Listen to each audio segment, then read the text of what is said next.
The bullet had grazed so close to Felicity Ford's head that she could still feel the phantom burn along her temple 3 months later, though the physical scar had faded to a thin white line hidden beneath her auburn hair.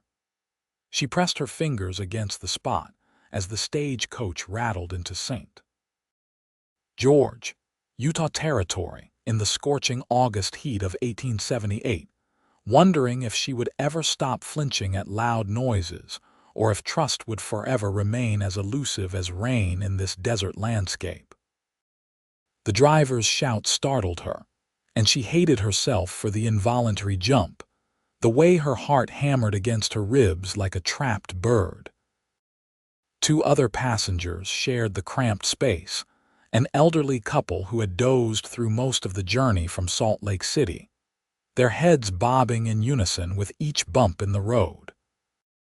They stirred now as the stage slowed, dust billowing through the leather curtains in thick clouds that coated everything in a fine red powder. Felicity gathered her carpet bag and the small trunk that contained everything she owned in this world. It was not much for 24 years of living, but then again, she had learned the hard way that possessions could be lost in an instant, just like trust, just like love, just like the naive girl she had been before Daniel Harper had shown her exactly how cruel a man could be behind closed doors. The stage lurched to a stop in front of a weathered building with a hand-painted sign declaring it the Desert Rose Hotel. St. George sprawled before her in the afternoon glare, a collection of adobe buildings and wooden structures scattered across the red rock landscape, like dice thrown by some careless god. The heat rose in visible waves from the packed earth streets, and the mountains in the distance shimmered purple and gold against the brilliant blue sky. "End of the line, miss," the driver called down, his weathered face creasing into what might have been a smile beneath his thick mustache. "Need help with that trunk? I can manage," Felicity said quickly, then forced herself to add, "But thank you for the offer." She was trying, truly trying, to remember that not every kindness came with strings attached, not every helpful gesture hid a trap. Her sister Catherine had assured her that St. George would be different, that the teaching position at the small schoolhouse would give her a fresh start far from the whispers and pitying looks of Denver society. She climbed down from the stage, her legs unsteady after 2 days of travel, and nearly collided with a man leading a magnificent bay horse down the street. He caught her elbow to steady her, and she jerked back so violently that she stumbled and would have fallen if he had not maintained his grip. "Easy there," he said, his voice a low rumble that held no threat, only concern. "You all right, miss?" Felicity forced herself to meet his eyes, cataloging details the way she had learned to do. Tall, broad-shouldered, probably in his late 20s, with sun-bronzed skin and dark hair that curled slightly at his collar beneath a worn Stetson. His eyes were an unusual shade of gray-green, like sage after rain, and they held genuine worry as they searched her face. He wore dusty work clothes, a chambray shirt with the sleeves rolled to his elbows revealing strong forearms, and leather chaps marked with the wear of long days in the saddle. "I apologize," she managed, stepping back the moment he released her arm. Her voice came out steadier than she felt. "I was not watching where I was going. No harm done." He touched the brim of his hat, a gesture so naturally courteous it seemed ingrained. "You just arrive on the stage." "Yes, I have taken the teaching position at the school." She kept her answers brief, guarded, even as some traitorous part of her noticed the way his smile reached his eyes, creating small lines at the corners that spoke of a man who smiled often. "Then welcome to St. George, miss." He let the question hang, polite but curious. "Ford, Felicity Ford." "Matthew Morgan."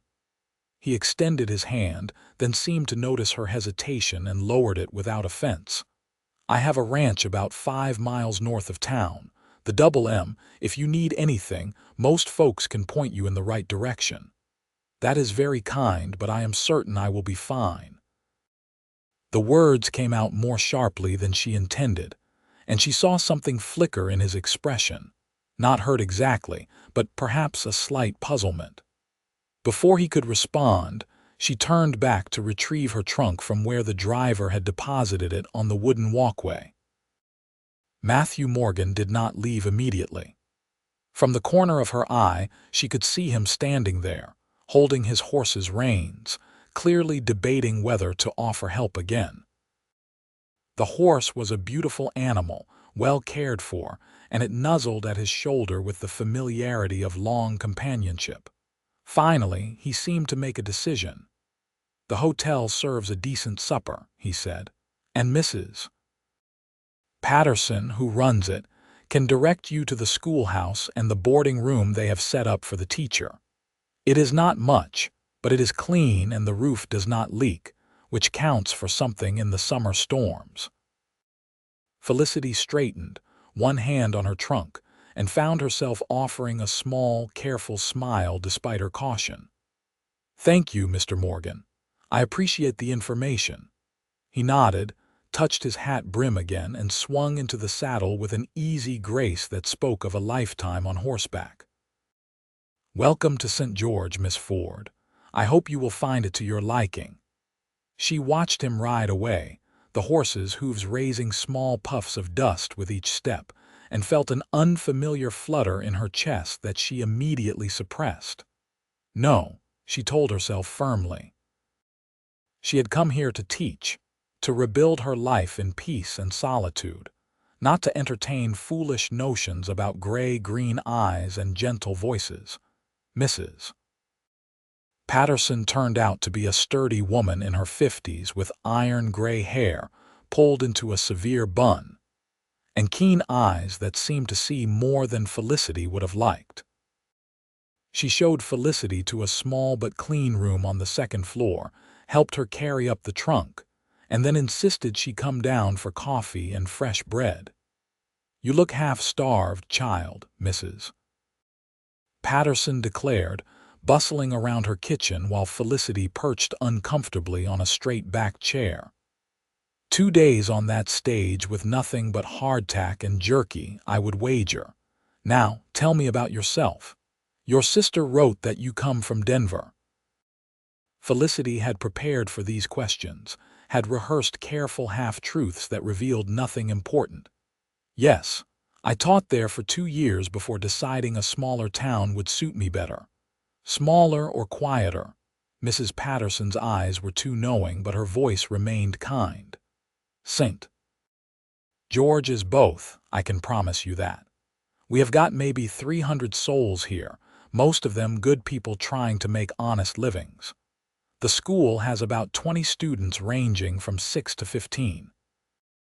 Some of the ranch families only send their children during winter when the work is lighter, but the core group is steady. I look forward to meeting them." That much was true. Children had always responded to her, perhaps sensing something in her that recognized pain, that understood the need to feel safe. The previous teacher, Mr. Aldrich, retired last spring and moved to California to live with his daughter. 68 years old and still sharp as a tack, but his joints could not take another winter here. Mrs. Patterson poured coffee into thick ceramic mugs and set a plate of bread slathered with butter and honey between them. "Eat, child. You will need your strength." Teaching is not for the faint of heart, especially with some of the older boys who think they know better than their lessons. The bread was delicious, still warm from the oven, and Felicity found herself hungrier than she had realized. Mrs. Patterson kept up a steady stream of conversation, filling her in on the town's history, its founding by Mormon settlers 20 years earlier, the challenges of farming in such an arid climate, the various families and their interconnected relationships. "Matthew Morgan stopped by here about an hour ago," Mrs. Patterson said casually, refilling Felicity's coffee cup. Said he met you when you arrived and wanted to make sure I knew to expect you. That is just like Matthew, always looking out for folks." Felicity felt heat rise to her cheeks that had nothing to do with the coffee. He seemed quite kind. Kind does not begin to cover it. Mrs. Patterson settled back in her chair with her own cup. "That boy has a heart bigger than this whole territory. Lost his parents to cholera when he was 16. Raised his younger sister Mary all by himself while building up that ranch from nothing. She married a good man last year, moved to a homestead about 20 miles east. Matthew has been alone out there since, working himself near to death trying to prove something to nobody knows who." "That must be very difficult," Felicity murmured, unsure what else to say. "He needs a good woman," Mrs. Patterson said bluntly. "Half the unmarried girls in this territory have set their caps at him, but he is particular. Says he wants someone with substance, someone who understands that a ranch requires hard work and partnership, not just a pretty face at the breakfast table." Felicity set down her cup with deliberate care. "I am certain Mr. Morgan's romantic prospects are none of my concern, Mrs. Patterson. I have come here to teach, nothing more." The older woman's expression softened. "I do not mean to pry, child, but I have been around long enough to recognize someone who has been hurt. St. George can be a healing place if you let it. The desert has a way of burning away the past, letting you start fresh." Tears pricked unexpectedly at Felicity's eyes, and she blinked them back fiercely. "I appreciate your kindness, truly, but some wounds run too deep for even the desert to heal." "Maybe," Mrs. Patterson said gently. "Or maybe you just have not met the right healer yet." The schoolhouse was a simple rectangular building constructed of adobe bricks, with a peaked roof and 4 glass windows that would let in precious light during the winter months. Felicity walked there the next morning, her shoes raising small clouds of dust on the packed earth street, and stood for a long moment just looking at it. This was hers, her domain, her purpose. Inside those walls, she could be Miss Ford the teacher, competent and controlled, not Felicity the broken woman who still woke gasping from nightmares of Daniel's fists. The door was unlocked, and she stepped into the cool dimness, breathing in the scent of chalk dust and old wood. Benches and desks of various sizes were arranged in neat rows facing a slate board at the front. A simple desk and chair occupied the corner, and shelves lined one wall, holding a modest collection of books and supplies. It was perfect. She spent the morning cleaning and organizing, arranging the books by subject and difficulty, writing out a tentative schedule on the slate board, mentally preparing lessons for students she had not yet met. The physical work felt good, purposeful, and for stretches of time she managed not to think about gray-green eyes or the gentle concern in a stranger's voice. Around noon, she heard horses outside and voices, one of them distinctly young and excited. The door opened, and Matthew Morgan stepped through, followed by a boy of perhaps 10 with the same dark hair and a dusting of freckles across his sunburned nose. "Miss Ford," Matthew said, and she noticed he kept his distance, respectful of the space between them. "I hope we are not intruding. This is Tommy Wilson. He and his family ranch neighboring my land, and his mother asked if I would bring him by to meet you before school starts next week." The boy stepped forward, pulling off his hat in a gesture clearly learned from the man beside him. "Pleased to meet you, Miss Ford. Ma says I have got to mind my manners and my lessons this year or she will have my hide." Felicity felt a genuine smile tug at her lips. "I am very pleased to meet you, Tommy, and I am certain we will get along splendidly if you bring the same good manners to class that you have shown today." Tommy grinned, and she could see he was missing a tooth on the left side. "I can read pretty good already. Ma taught me, and I can do sums up to 100. "That is wonderful. Then perhaps you can help some of the younger students with their numbers." She glanced at Matthew, who was watching the exchange with an expression of quiet approval. "Are there many children in Tommy's age range?" "About 6 or 7 in the 8 to 12 group," Matthew replied. "The Hendersons have 3 girls. There is Tommy and his brother James, who is 8, the Patterson twins, who are 9, and a few others. Good kids, most of them eager to learn. Patterson, related to Mrs. Patterson at the hotel, her granddaughters. Their parents died in a wagon accident 4 years back, and she has been raising them since." Matthew's expression grew somber. "This country can be hard on families." Tommy was exploring the schoolroom with the unself-conscious curiosity of a child, running his fingers along the book spines, peering at the carefully written schedule on the slate board. "Are we really going to learn geography? Ma says geography is how you know where things are in the world." "We are indeed. Geography and history and mathematics and literature." Felicity moved to the shelf and pulled down a worn atlas. "Come look at this, Tommy. Can you find where we are?" The boy hurried over, and they bent over the atlas together, Felicity pointing out Utah Territory, then tracing the route she had taken from Denver. Matthew remained by the door, not intruding, but she was aware of his presence in a way that both unsettled and, strangely, comforted her. After a few minutes, Tommy looked up at Matthew. "Can we go to the general store now? You promised I could pick out peppermint sticks for me and James." "That I did." Matthew smiled and held out his hand to the boy. "Miss Ford, thank you for your time. I am certain Tommy will be one of your best students. I look forward to it." She walked them to the door, Tommy chattering about all the things he wanted to learn, and found herself speaking before she thought better of it. "Mr. Morgan, might I ask you something?" He paused, Tommy running ahead to where the horses were tethered. "Of course. Mrs. Patterson mentioned you have a ranch north of town. What do you raise?" "Cattle mostly, some horses. It is not the biggest spread in the territory, but it is mine, built from nothing but sweat and determination." There was quiet pride in his voice, not boastful, just honest. "Why do you ask?" "I was wondering if perhaps you might speak to the students sometime about ranching, about what it takes to build something lasting in this country. I think they would benefit from hearing from someone who has done it." His face lit up with surprise and pleasure. "I would be honored, Miss Ford, truly. Just let me know when." After they left, Felicity stood in the doorway watching them ride away, Tommy bouncing in his saddle with youthful energy while Matthew rode beside him with patient steadiness.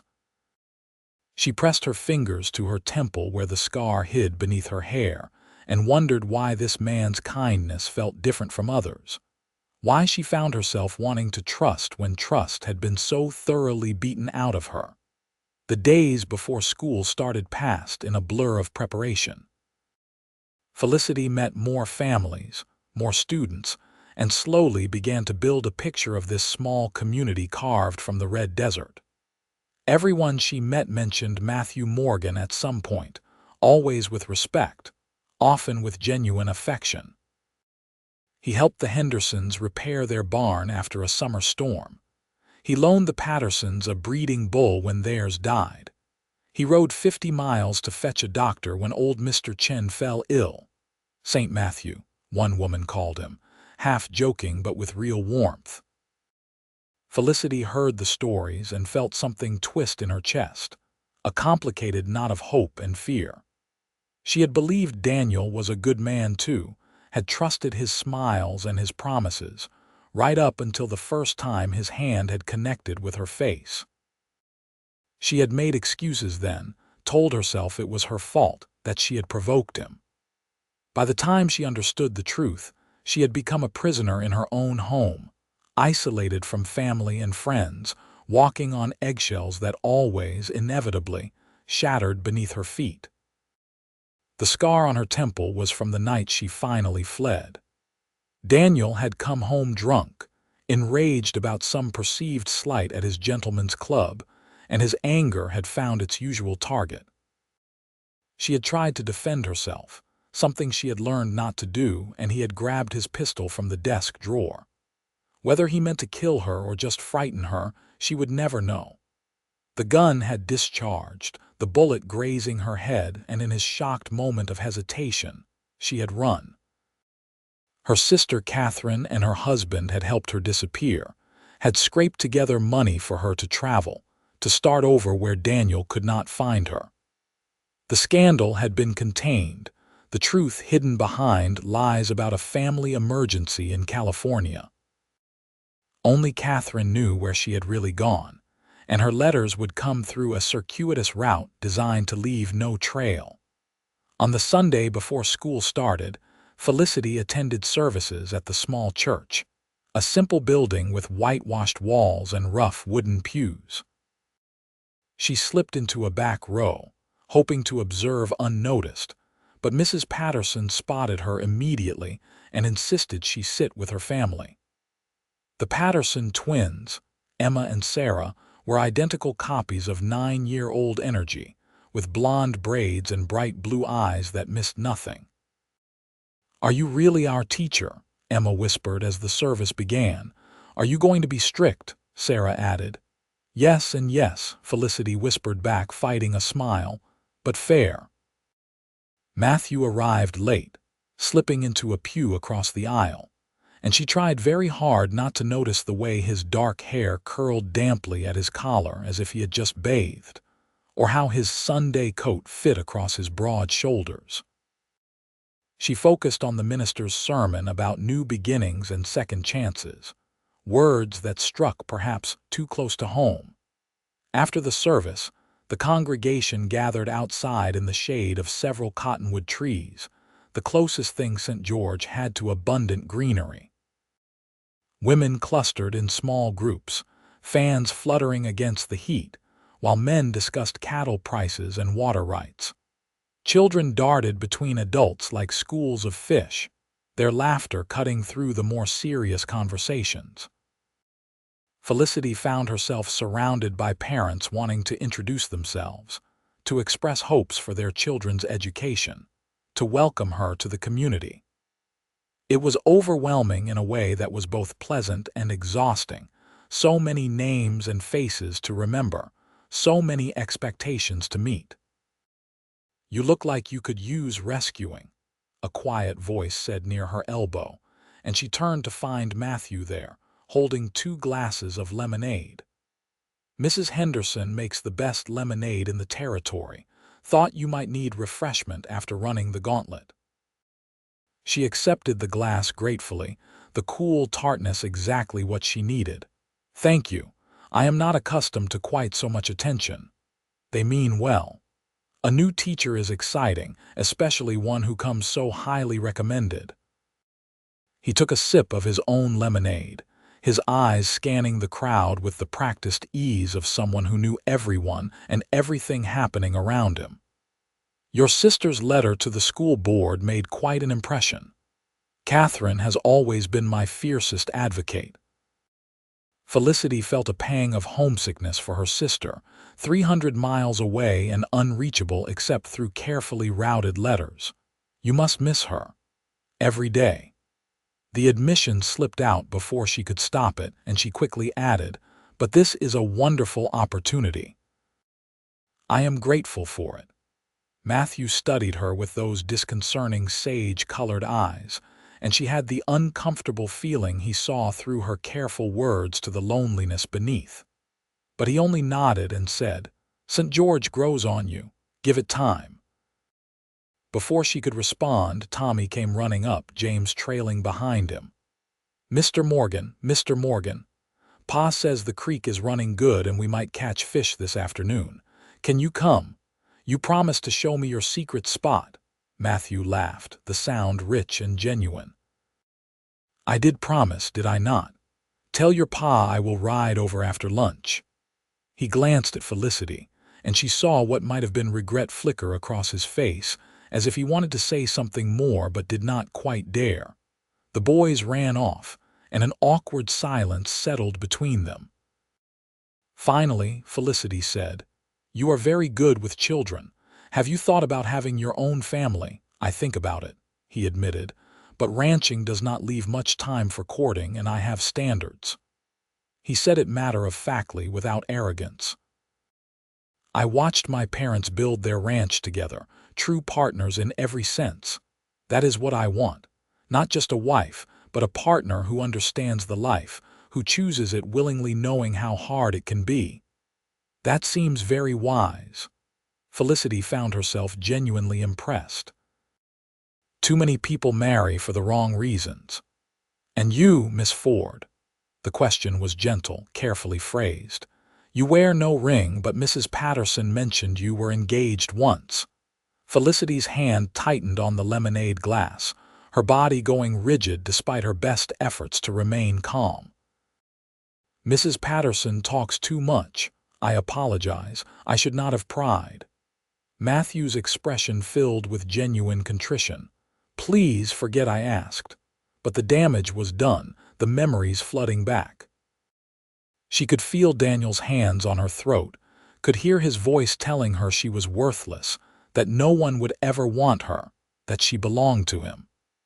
Her breathing became shallow, rapid, and she knew she was on the verge of one of the episodes Catherine had called panic attacks. "I need to go," she managed, thrusting the half-empty glass at Matthew and turning away before he could see the tears threatening to spill. "Miss Ford, wait. I am truly sorry," but she was already walking away, moving quickly through the crowd, ignoring the curious glances, focused only on reaching the hotel, on getting to the safety of her room where she could fall apart in private. She heard Matthew call her name once more, but she did not stop, could not stop, the need to escape overwhelming everything else. In her room, she locked the door and sank onto the bed, shaking uncontrollably. It took nearly an hour for the panic to subside, for her breathing to return to normal, for the memories to retreat to their usual locked compartment in her mind. When she could think clearly again, she felt ashamed. Matthew had asked a simple question, one that was not even particularly invasive, and she had fled like a frightened rabbit. But that was what Daniel had done to her, reduced her to this trembling creature who could not handle ordinary conversation about ordinary things. Anger surged through her, hot and cleansing, directed not at Matthew but at the man who had stolen so much from her. Daniel had taken her confidence, her sense of safety, her ability to trust. He did not get to take her future too. A knock at the door made her start, but Mrs. Patterson's voice called through the wood, "Child, I have some supper for you. I know you probably do not feel like coming down." Felicity opened the door to find the older woman holding a tray with soup and bread. Mrs. Patterson's face was kind but serious, and she waited until Felicity stepped back to let her enter before speaking again. "Matthew came by earlier, beside himself with worry. Said he upset you and wanted to make sure you were all right." Mrs. Patterson set the tray on the small table by the window. "I told him you needed space and that he should stay away unless you sent word otherwise." "That was kind of you." Felicity's voice came out hoarse. "He is a good man, child, one of the best I have ever known, but I told him something I think you need to hear too, Mrs. Patterson turned to face her directly. "I said that whatever you have been through, it is your story to tell or not tell as you see fit, and that any decent person will respect that." Felicity felt tears prick her eyes again, but this time they were tears of gratitude. "Thank you. Now eat your supper and get some rest. Tomorrow is a new day, and you have got a schoolroom full of children starting the day after." Mrs. Patterson moved toward the door, then paused. "One more thing. I do not know what happened to you before you came here, but I can see it was bad. Just remember, not all men are the same. Matthew Morgan would cut off his own arm before raising it to a woman. Some men are built different, built right. It takes wisdom to know the difference."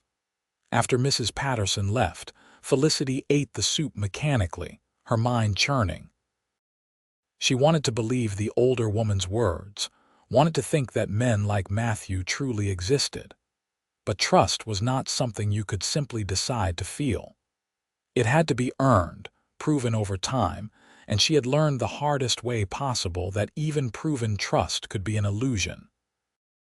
School started on a bright Tuesday morning with 23 students ranging from 6-year-old Lucy Chen to 15-year-old Robert Henderson, who towered over Felicity, but addressed her with careful respect. The first day was chaotic as she learned names, assessed skill levels, and established rules and expectations. By the time she dismissed the children at 3 o'clock, she was exhausted but exhilarated. This, she thought, was what healing might feel like, the slow rebuilding of purpose and identity. Tommy Wilson proved to be as eager a student as she had hoped, and the Patterson twins kept her on her toes with their quick minds and quicker tongues. Robert Henderson was quiet but thoughtful, and she suspected he read far more than he let on. Little Lucy struggled with her letters but had a gift for numbers that delighted Felicity. The days fell into a rhythm. Morning lessons, afternoon lessons, preparing materials in the evening, falling into bed exhausted. She saw Matthew occasionally in town, and he was always polite, always respectful, never pushing, never pressing. He would tip his hat and ask how she was settling in, and she would respond with careful courtesy, and they would part ways. It was safe, distant, exactly what she told herself she wanted. But sometimes, late at night when sleep eluded her, she would remember the concern in his eyes, the genuine distress when he thought he had hurt her. She would think about Mrs. Patterson's words, about men who were built different, and she would wonder if perhaps, someday, she might be brave enough to find out. 3 weeks into the school term, a late September storm rolled through St. George with unexpected fury. Felicity dismissed the children early as dark clouds gathered on the horizon, and she was securing the schoolhouse shutters when the first drops began to fall. Within minutes, the rain came down in sheets, transforming the dusty streets into rivers of red mud. She stood in the doorway, watching the deluge, calculating her chances of making it back to the hotel without being completely soaked. The temperature had dropped at least 20 degrees, and she had not thought to bring her shawl. As she was debating her options, a rider appeared through the curtain of rain, leading a second horse. Matthew Morgan pulled up in front of the school, water streaming from his hat brim. "Need a ride, Miss Ford?" She hesitated, cold and wet already just from the spray blowing through the doorway, practical sense warring with her instinct to refuse help. Practical sense won. "Yes, thank you."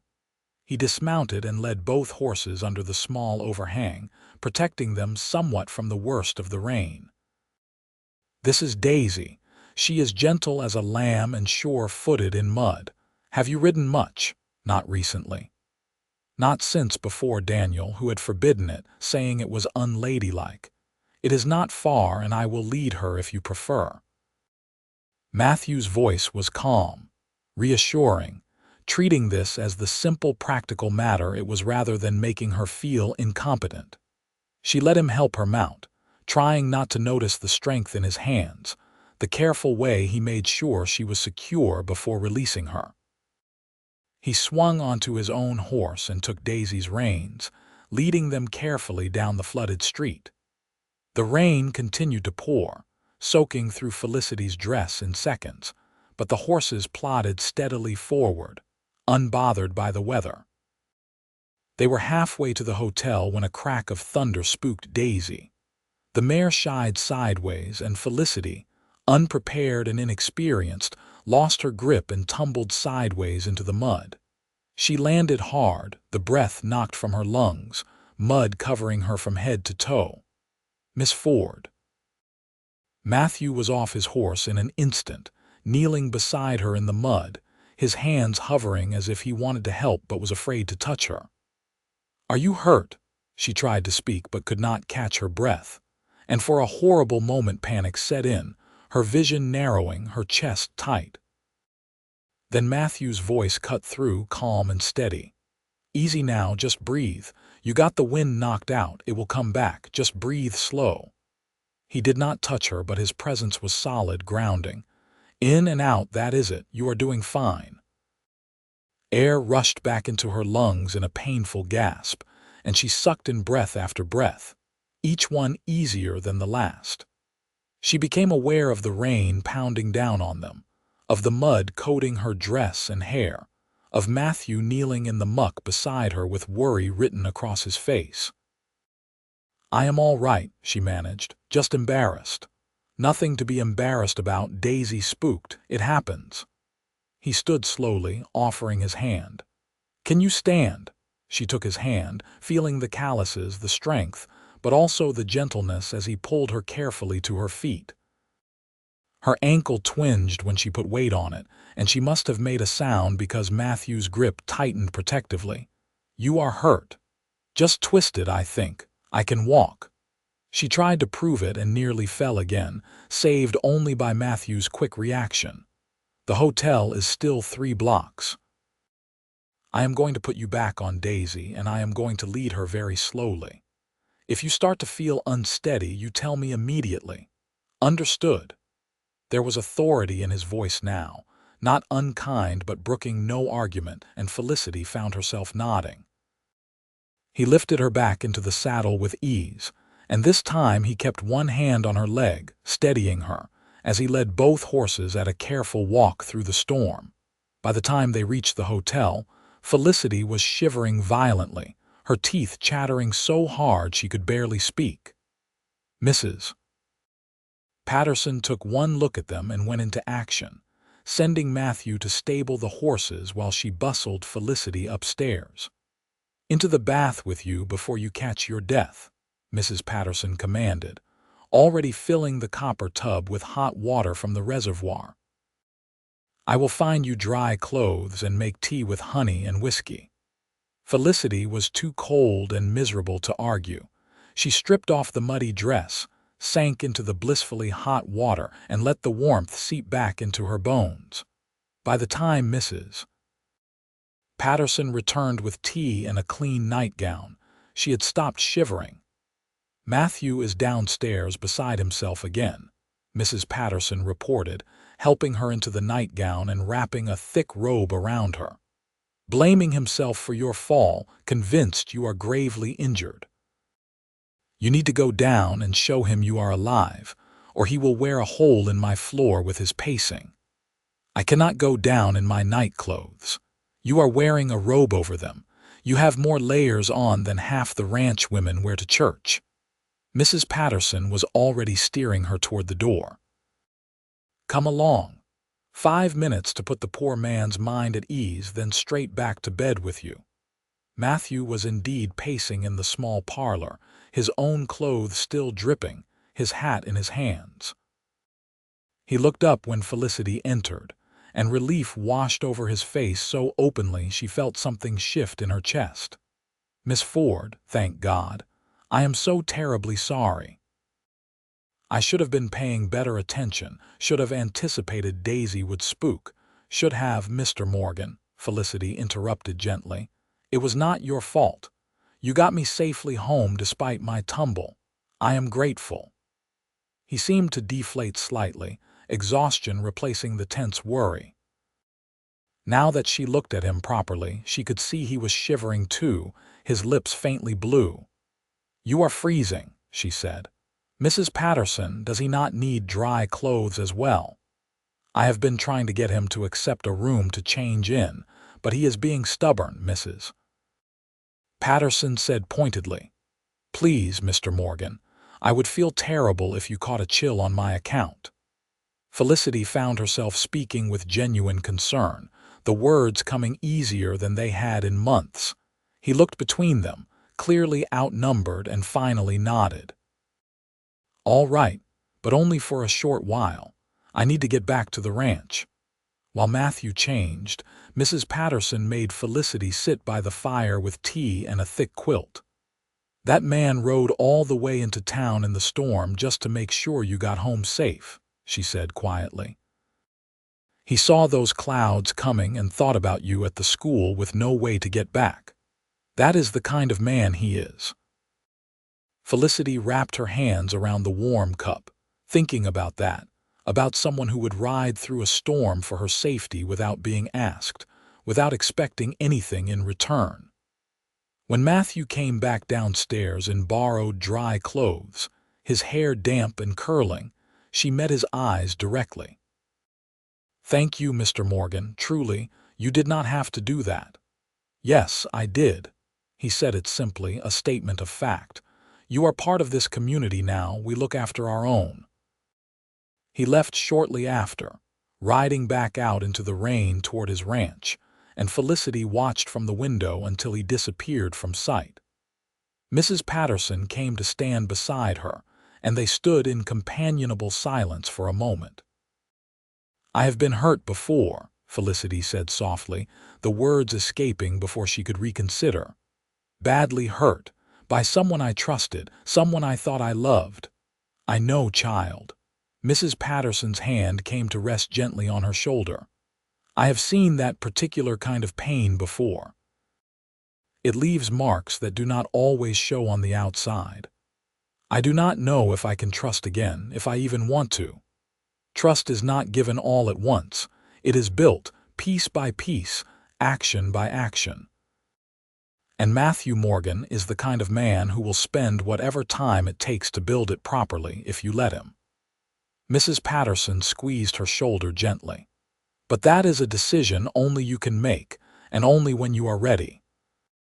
Felicity's ankle was badly swollen by morning, the joint an impressive shade of purple.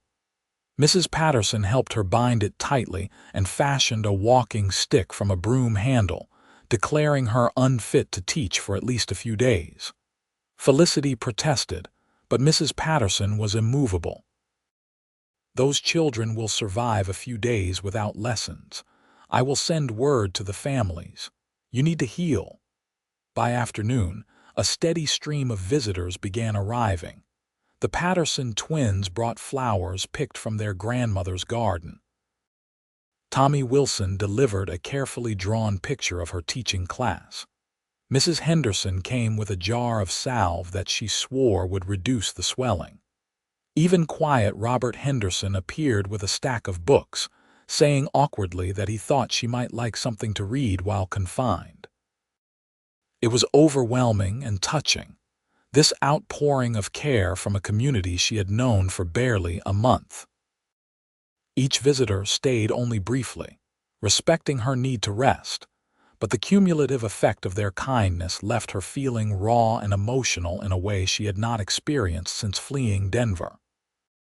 Matthew did not come, and she told herself she was not disappointed, that it was better this way, that distance was safer. But when Mrs. Patterson brought up her supper tray, there was a note tucked beside the plate. "Miss Ford, I heard about your ankle and hope you are recovering well. I have been called away to help with a cattle emergency at the Wilson Ranch, but wanted you to know you are in my thoughts. Please rest and heal. The children will be glad to have you back when you are ready. Yours respectfully, Matthew Morgan." Felicity read the note 3 times, analyzing each word, each phrase. "Yours respectfully" was a standard closing, meant nothing special. "In my thoughts" was just politeness. But still, she folded the note carefully and tucked it into her book, and if she took it out later to read again by lamplight, well, no one needed to know. She returned to teaching the following Monday, her ankle still tender but manageable with the walking stick. The children cheered when she hobbled through the door, and Tommy proudly announced that he had helped his older brother lead the lessons in her absence, teaching the younger children their alphabet. "You did wonderfully," Felicity told him, watching him beam with pride. "Perhaps when you are older, you will become a teacher yourself." "No, madam," Tommy said seriously. I am going to be a rancher like Mr. Morgan.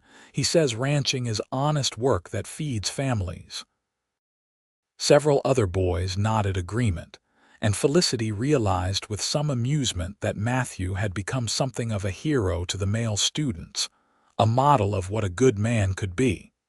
She could not fault their choice of role models. October arrived with cooler temperatures and brilliant blue skies that seemed to stretch forever. Felicity settled deeper into the rhythms of teaching and small-town life.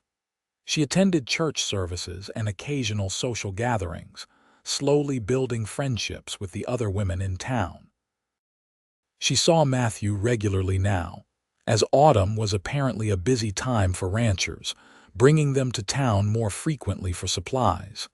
They fell into a pattern of careful conversation, never too personal, never too long. He would ask about her students and she would ask about his cattle. He would comment on the weather, and she would mention something she had read. They circled each other like wary animals, each aware of the other, neither willing to make a bolder move.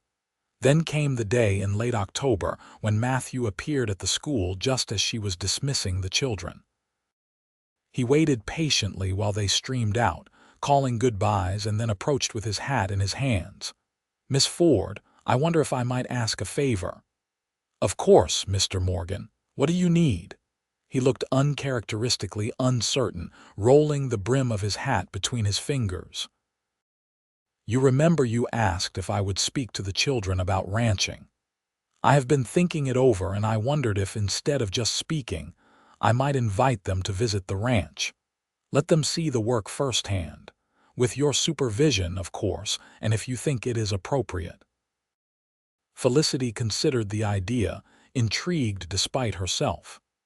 "That could be very educational. When were you thinking?" "Saturday, if the weather holds. I would send wagons to collect everyone from town, and we would have them back by supper time. My sister Mary and her husband could come to help supervise, and Mrs. Patterson has already agreed to chaperone if you approve the plan." He had clearly thought this through, arranged all the details to make it proper and safe.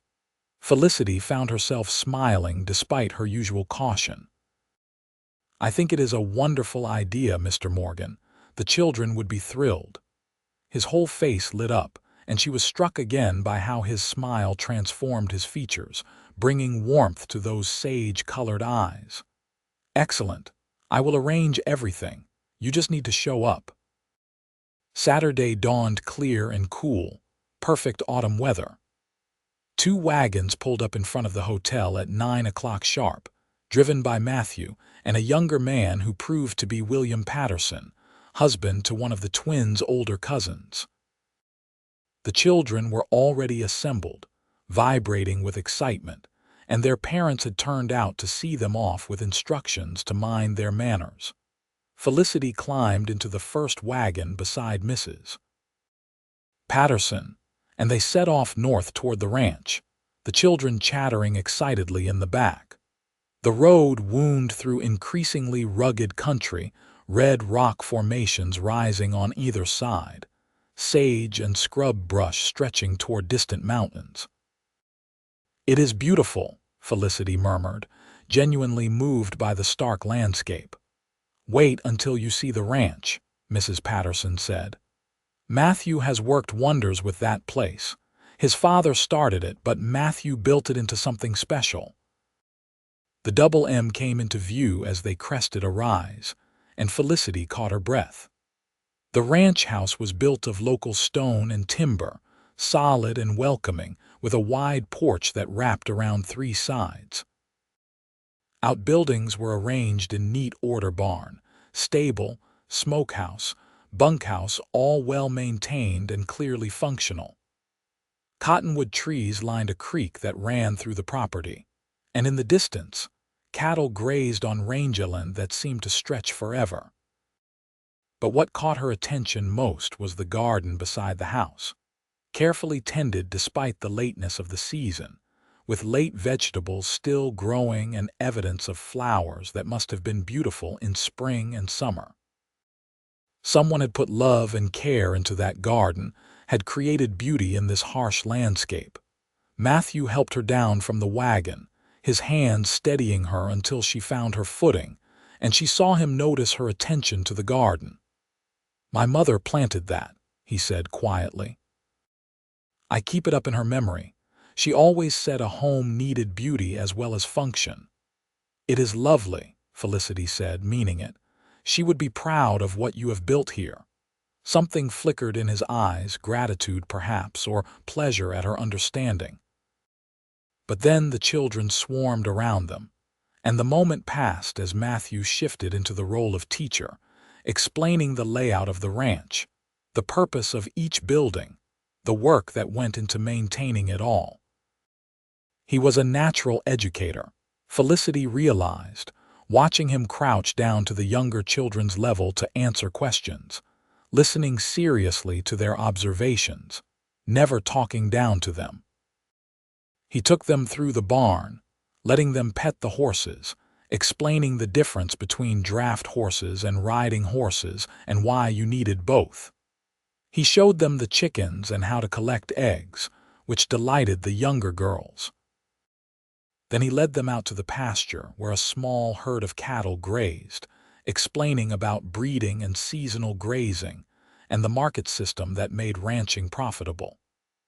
The older boys hung on every word, particularly Tommy, who was clearly imagining himself in Matthew's boots someday. Mary Morgan arrived around noon with her husband Thomas, a quiet man with kind eyes and work-roughened hands. Mary was a younger, feminine version of Matthew, with the same dark hair and warm smile, and she immediately took charge of organizing lunch. They ate outside on long tables set up in the shade of the cottonwoods. Simple food, but plentiful beef and beans and fresh bread and apple pie that Mary had made that morning. "Matthew told me so much about you," Mary said, sitting beside Felicity while the children played near the creek under Mrs. Patterson's watchful eye. "About how good you are with the students, how much they have learned already." "Your brother is too kind," Felicity demurred. "No, he is honest. Matthew does not say things he does not mean." Mary studied her with eyes that were very like her brother's, perceptive and kind. "He also told me you were hurt in the past and needed time to trust again. I respect that. But I want you to know, my brother is the best man I have ever known. When our parents died, he was just 16, and he could have sent me to an orphanage or to relatives. Instead, he kept me, raised me, sacrificed his own youth to give me a family. Everything he does comes from a place of genuine care." Felicity felt her throat tighten. "That must have been very difficult for both of you." "It was. But it taught me what real love looks like, not just romantic love, but the love that shows up every day and does the hard work, even when it would be easier to walk away." Mary reached over and squeezed Felicity's hand briefly. "I just wanted you to know that. Whatever you decide, however you feel, I wanted you to know what kind of man he is at his core." Before Felicity could respond, Tommy came running up, breathless with excitement. "Miss Ford, Mr. Morgan says he will teach us to rope fence posts. Can we, please?" The afternoon passed in a blur of activity. Matthew taught the children basic roping techniques, praising their efforts even when the lassos fell woefully short of their targets. He let the older boys help him feed the horses, explaining the importance of proper nutrition. He showed the girls his mother's garden, teaching them about which plants were hardy enough to survive the Utah climate. Through it all, Felicity watched him, seeing the patience, the genuine enjoyment he took in teaching, the way he made each child feel important and capable. She saw the pride he took in what he had built, not arrogant pride but the quiet satisfaction of honest work done well. She saw the way his sister and brother-in-law looked at him with obvious love and respect. And she felt the walls she had built around her heart, those careful protective barriers, begin to crack just a little. As the afternoon waned and they prepared to return to town, Matthew approached her where she stood watching the sunset paint the sky in shades of orange and purple. "Thank you for allowing this," he said. "I hope the children got something valuable from it." "They got more than they know," Felicity replied. "You showed them what it means to build something lasting, to take pride in your work, to care for the land and the animals entrusted to you.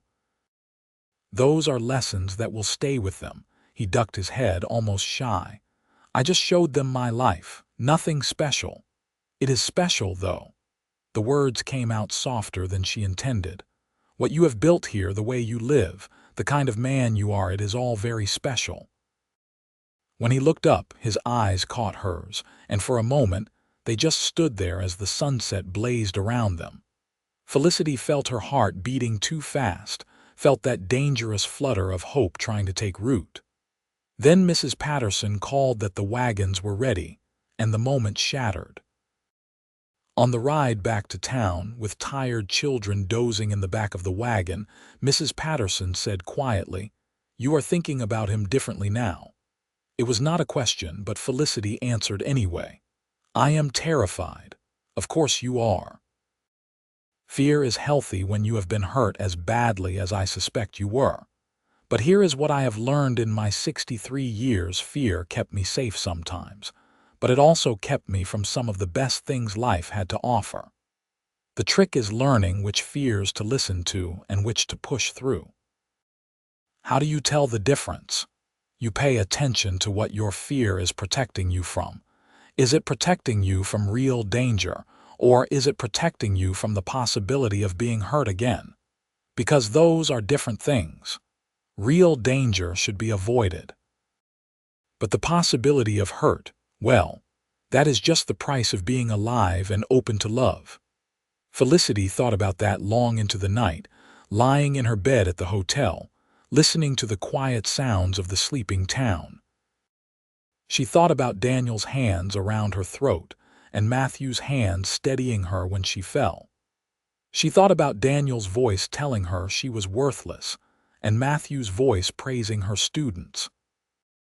She thought about Daniel isolating her from family and friends, and Matthew introducing her to his sister with obvious pride. They were not the same. The truth of that hit her with the force of revelation. Daniel and Matthew were not the same kind of man, not even close. Yes, they were both male, both human, but the similarities ended there. Daniel had been rotten at his core, his kindness a mask for cruelty. Matthew's kindness ran bone deep, tested by hardship and proven over time not just to her but to an entire community. The fear she felt when she thought about trusting Matthew, about possibly opening her heart to him, was not the same fear she had felt with Daniel. With Daniel, her fear had been sharp and immediate, a survival instinct screaming at her to run. With Matthew, her fear was softer, more about the vulnerability of caring, the risk of investing in another person and possibly being disappointed or hurt. Mrs. Patterson was right. They were different kinds of fear, and maybe, just maybe, it was time to be brave. November brought the first snow, light dustings that melted by afternoon, but promised harder weather to come.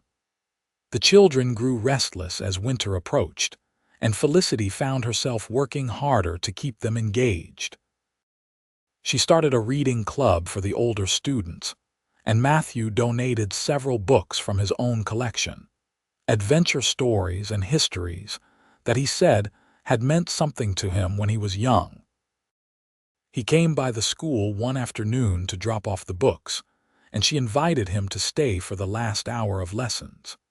He sat in the back, watching as she led the children through a geography lesson, tracing trade routes on the old map hanging on the wall. When she dismissed class, he came forward with a thoughtful expression. "You are gifted at this," he said. "The way you make the world come alive for them, make them want to learn. It is remarkable." "Teaching is the one thing I have always been certain of," Felicity admitted. "Even when everything else in my life fell apart, I knew I could do this." May I ask what fell apart? The question was gentle, giving her every opportunity to refuse to answer. Felicity took a breath, feeling the weight of the words she had never spoken aloud to anyone except Catherine. I was engaged to a man in Denver, Daniel Harper. On the surface, he was everything a woman was supposed to want: educated, from a good family, financially stable, charming. She paused, and Matthew waited, not pushing, just present. But behind closed doors, he was cruel. It started small, criticisms disguised as helpful advice, isolation from my friends and family disguised as wanting to spend time together. By the time I realized what was happening, I was trapped. And when I tried to assert myself, tried to maintain any independence, he would. Her voice broke. "He hurt you," Matthew said quietly, his hands clenched into fists at his sides. "Yes, for 2 years. I made excuses, believed his apologies, thought I could change him or that it was somehow my fault. The night I finally left, he had been drinking. He was so angry about something trivial, I do not even remember what. I tried to defend myself, and he grabbed his pistol. Whether he meant to kill me or just frighten me, I will never know. The gun went off, the bullet grazed my head." She touched the scar through her hair. "I ran. My sister helped me disappear. I cannot go back to Denver, cannot risk him finding me." Matthew's face had gone pale, his jaw tight with barely controlled anger. But when he spoke, his voice was gentle. "Thank you for trusting me with that. I cannot imagine how difficult it was to live through, let alone to speak of.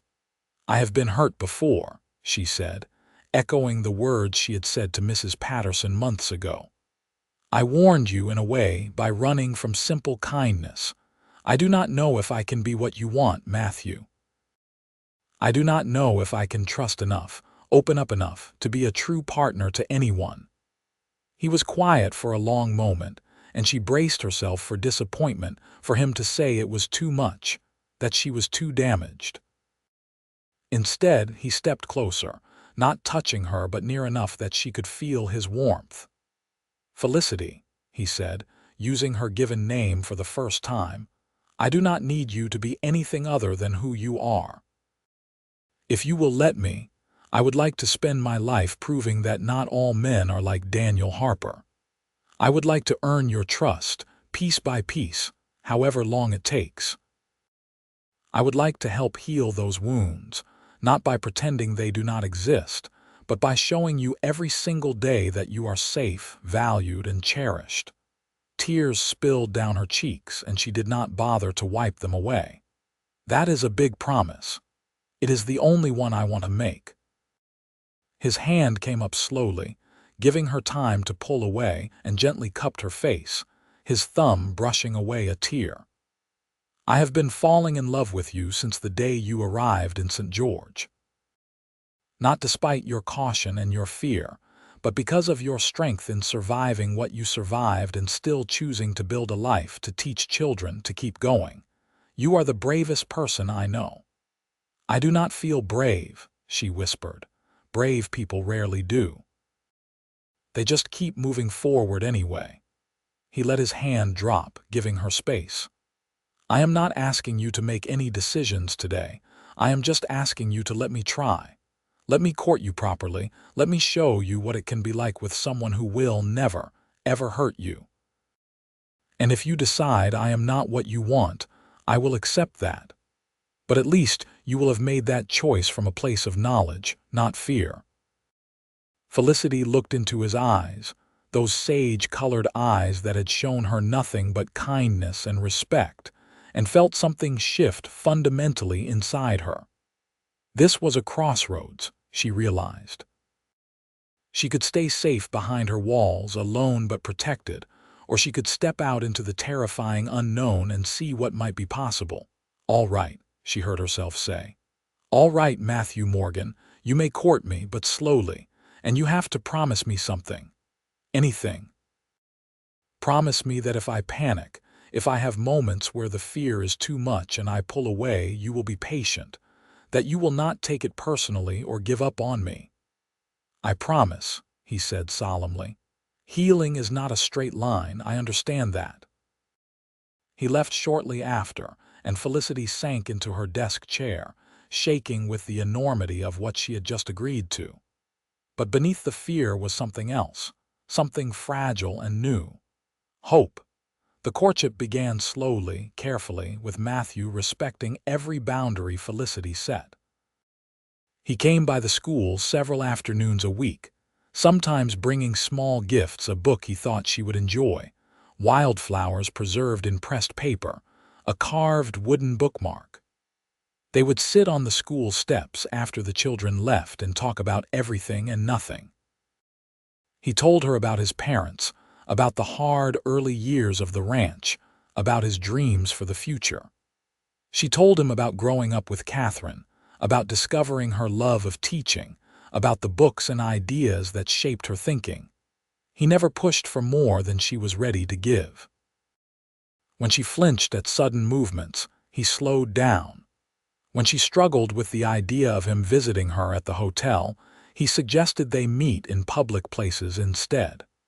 When she could not quite bring herself to hold his hand, he waited without complaint. But gradually, over weeks that stretched into months, Felicity found herself relaxing, found herself laughing more easily, trusting more readily. Matthew proved himself again and again in small ways and large. When she mentioned loving a particular poet, he tracked down a volume of their collected works from a bookshop in Salt Lake City.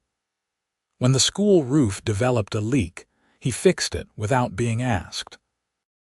When she admitted to missing her sister terribly around the holidays, he suggested she invite Catherine and her family to visit in the spring. Christmas came, and the community held a celebration at the church. Felicity organized her students to perform readings and songs, and the pride on the parents' faces made all the hours of practice worthwhile. Matthew gave her a gift, a beautiful shawl in deep blue wool that he said matched her eyes, and she gave him a set of books on cattle breeding that she had special ordered from Denver, careful to use Catherine as an intermediary. They stood together after the celebration, watching the stars in the clear winter sky, and Matthew said quietly, "I want to kiss you, but I will not unless you say it is all right." Felicity's heart hammered, but not from fear. "I want that too, but I am nervous. We can wait." "No." She turned to face him, gathering her courage. "I have waited long enough. I have let Daniel Harper steal enough from me. He does not get to steal this." Matthew cupped her face in both hands, so gentle, and lowered his lips to hers in a kiss that was soft and sweet and reverent. It lasted only a moment, but it felt like a promise, like a door opening, like the future beginning. When he pulled back, his eyes were bright. "Worth the wait," he said. She laughed, the sound bubbling up from some place deep inside that had been silent for too long. Yes, it was. Winter settled in hard after Christmas, with snow that stayed on the ground and temperatures that rarely rose above freezing. The school became a sanctuary of warmth and learning, and Felicity threw herself into teaching with renewed passion.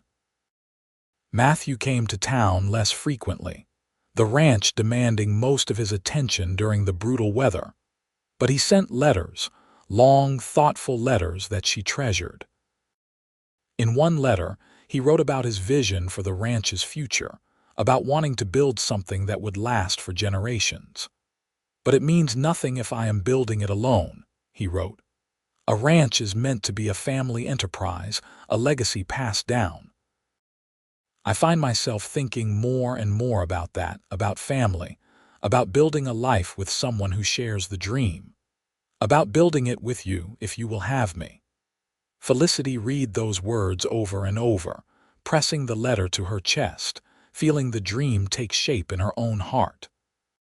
She could see it so clearly herself beside Matthew, working together, building something beautiful and lasting.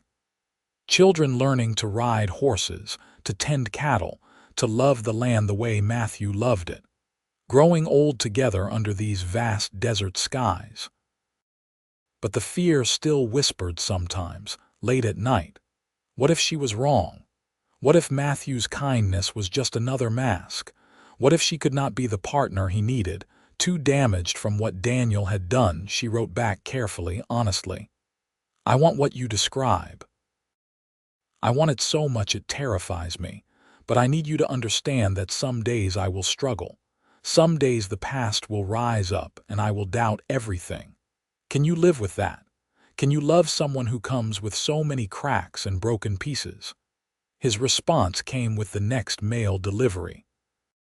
Felicity, you are not broken. You are healing, and healing is not the same as broken. Yes, there are cracks, but that is how the light gets in. That is how you learn what you are truly made of. I can absolutely live with the hard days, because I know they will be balanced by good days and we will face them together. I love you, not despite your past, but including it, because it made you who you are: strong, compassionate, resilient, real. The words "I love you" leapt off the page, and Felicity felt her heart stutter. He loved her. This good, patient, wonderful man loved her. She wrote back the same day. I love you too. I am still learning what that means, learning to trust it, but I do love you, Matthew Morgan. Spring came early, the snow melting in late February, and with it came Catherine and her family. Felicity had not seen her sister in nearly a year, and they fell into each other's arms, weeping on the hotel steps, while Catherine's husband, John, and their 2 young children looked on with patient understanding. Let me look at you, Catherine said, holding Felicity at arm's length. You look different, happier, more settled. I am, Felicity admitted. Catherine, I have so much to tell you. They talked for hours, Felicity pouring out everything about Matthew, about the slow, careful courtship, about learning to trust again. Catherine listened with tears in her eyes, gripping her sister's hands. I want to meet him, she finally said. I want to see this man who has given you back your smile. Matthew came to dinner at the hotel that night, and Felicity watched nervously as her sister assessed him with the protective instincts of someone who had helped pick up the pieces after Daniel. But Matthew was himself honest, kind, respectful, and by the end of the evening, Catherine pulled Felicity aside. He is nothing like Daniel, she said. Nothing at all. If you love him, if you want to build a life with him, you have my blessing and my joy. The visit lasted 2 weeks, and they were the best 2 weeks of Felicity's life since leaving Denver. Catherine and John declared they loved St. George and talked about possibly relocating, starting fresh where no one knew about the scandal. Matthew took them out to the ranch, showed them around, and Felicity saw her vision from the winter becoming more solid, more real.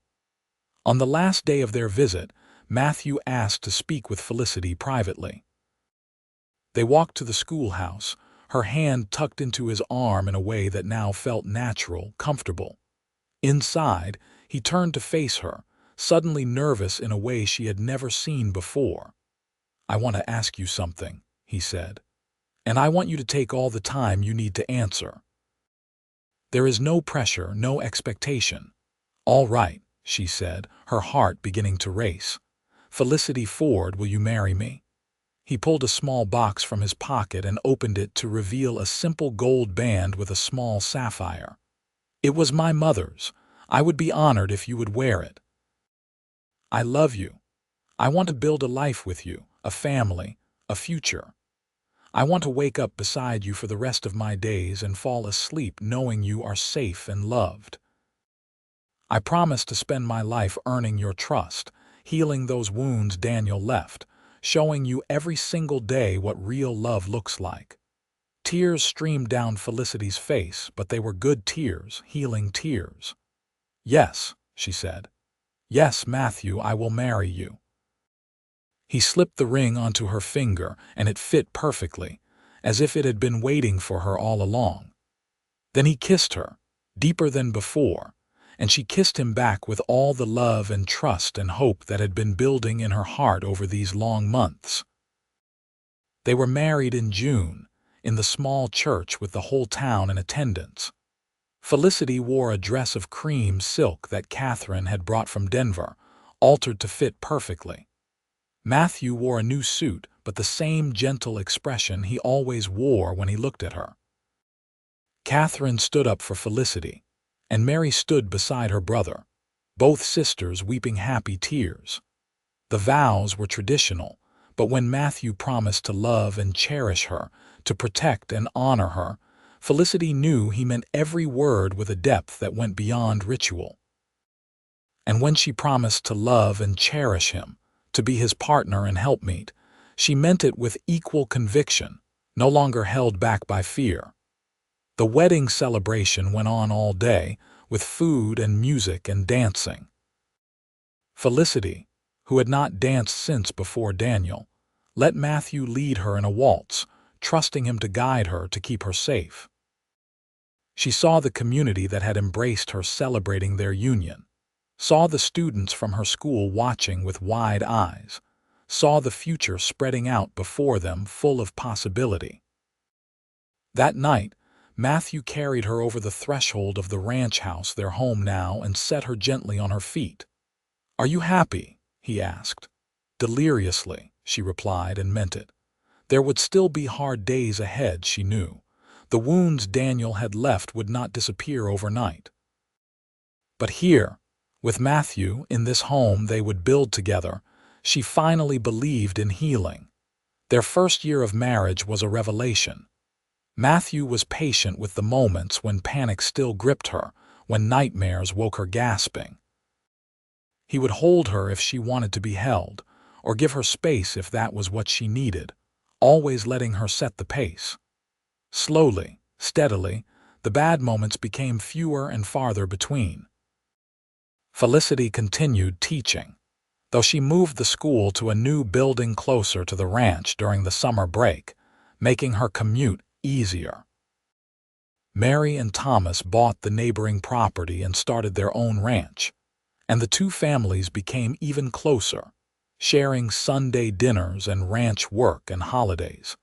In the spring of their second year of marriage, Felicity realized she was pregnant. The news filled her with joy and terror in equal measure.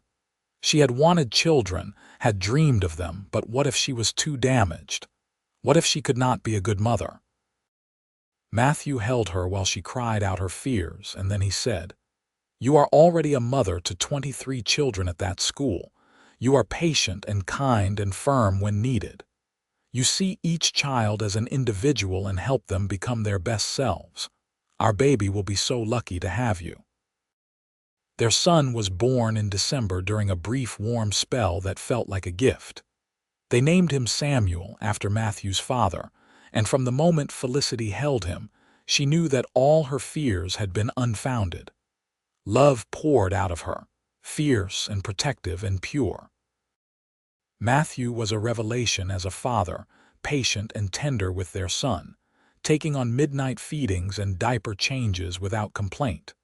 Watching him with Samuel, Felicity felt the last of her walls crumble.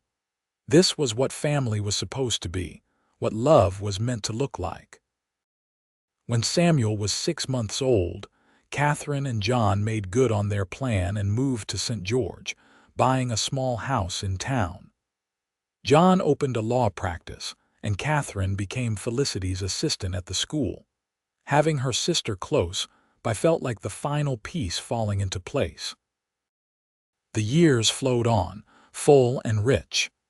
Samuel grew into a bright, curious boy who loved the ranch and the cattle and the wide open spaces. When he was 3, they welcomed a daughter, Elizabeth, named for Matthew's mother. She had her father's eyes and her mother's auburn hair and a will of iron that made them both laugh. Felicity watched her children grow with a gratitude that never faded. She had been hurt before, had been broken down and nearly destroyed. But Matthew had kept his promise. Day by day, year by year, he had helped heal those wounds with patience and love and unwavering devotion. One evening when Samuel was 7 and Elizabeth was 4, Felicity stood on the porch of their home watching Matthew teach their children to rope fence posts, the same lesson he had once taught her students.